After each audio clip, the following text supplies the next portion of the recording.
So this is how you can prepare 0.1 molar HCl, right, in the lab. First off, you need to check the specifications of the stock solution.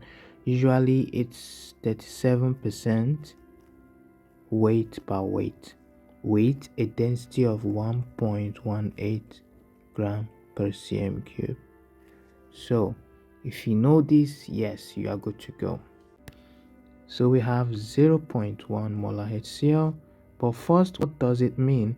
We could start with the basis that 1 molar solution of HCl should contain the molar mass of HCl, which is 1 hydrogen, chlorine is 35.5. So if you add that up, that's going to be 36.5 gram per dm cube.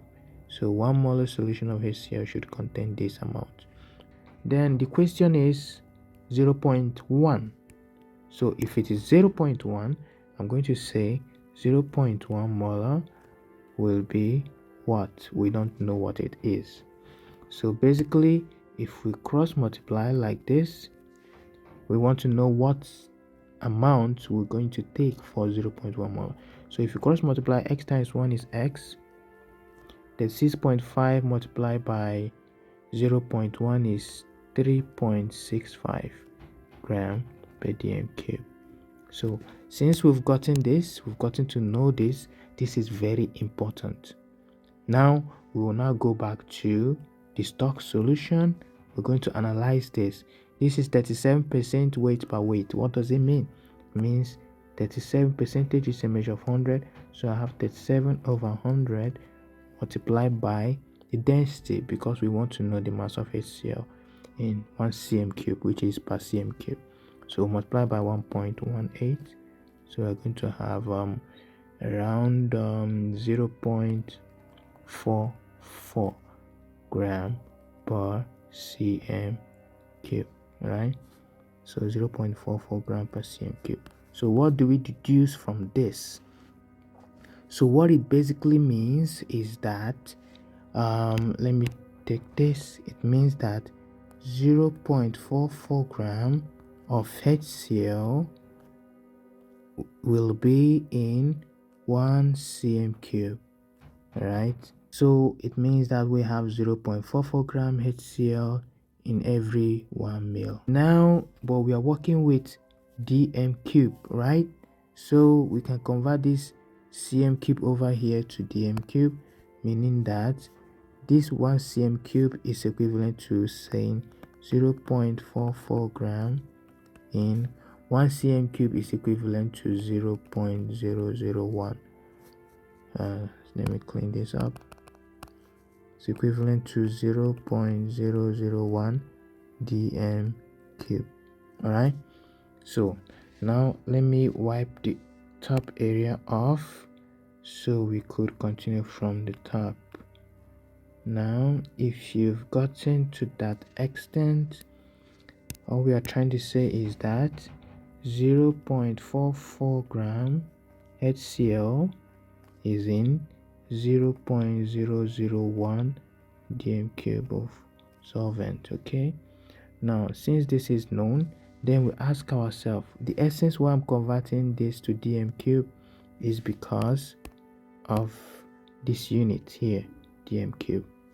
I'm converting from cm cube over here, you see cm cube, I'm converting it to dm cube, which you see over here.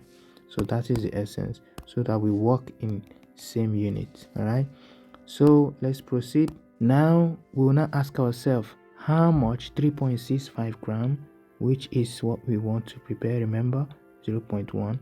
all right, 3.65 gram will be in what volume? What volume are we going to take? All right, so we're going to now cross multiply again. Here, cross multiply. 0.44 multiplied by x is 0.44x equal to 0.001 multiplied by 3.65 is 0.00365. all right, so if you divide both sides by 0.44, 0.44, right? Let me wipe this area off. If you're taking the notes, you should be able to grab where I'm going to. So when you do this correctly, you should have this is going to cancel, so x will be equal to 0.00829, right, dm cube. Right, this is the volume. So we need to multiply by 1000 to convert it to cm cube. If you do that, you would have 8.29 cm cube, right? Like, what does it signify? It means that this is the volume we are going to take in 1000 cm cube of distilled water. So if we have a volumetric flask of 1000, right, we are going to not like dissolve, we're going to just add this volume. You can do it separately in a small beaker, dilute it, transfer it to a 1000 volumetric flask, introduce it here, add as much distilled water you can add till it gets to this point. Once it gets to this point, you've prepared exactly 0.1 molar HCl, which is in 1000. All right, this is in 1000. So if you want to prepare this in, let's say 250 for example, so you know that 8.29 is in 1000, right? So how much would you need in 250? You could just do this multiplication and you'll be having around 2.1 cm cube. So that means you can actually take this volume in 250 cm cube of distilled water. So essentially this 2.1 cm cube is also equivalent to 8.29, but in different volumes, final volumes. All right, so this is basically how you prepare 0.1 molar HCl in the lab. So if you're preparing 2.1 in 250, you need a 250 ml volumetric flask. All right, so yeah, you make it up to the mark, and that is how you go about this calculation. And thanks for watching.